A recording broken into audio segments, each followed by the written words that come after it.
Ferrari World. Cut. One more time. Take two. Hey, buddy, you're on now. Ferrari World, it's Ferrari Friday here at Merlin Auto Group. We've got Wade back from our service department. He's going to give us a couple of tips and tricks on what you can do to make sure that your Ferrari stays running right. Over the wintertime, I know most of these Ferraris don't get driven. They don't get driven every day, every week. So we want to remind you that when you have your Ferrari, you go outside and you start it every day. You start it once a week. You don't want to just start it. You want to try all of the switches, all of the knobs. Run the windows up and down, run the seat forward and backwards, up and down. If you have seat heaters, turning them on and off, all the knobs and switches, all the lights in the front.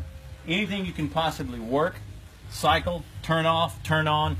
You want to exercise the car, not just starting the car. If you can start the car and drive it, that's best. But if you don't have a chance, just make sure you exercise everything.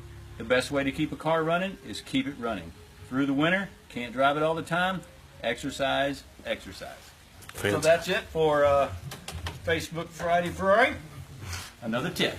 Thank you very much, Wade. We appreciate it, and we'll see you next week. See you next week. All of you out there, have a good time. Just enjoy this car one last time before we sign off.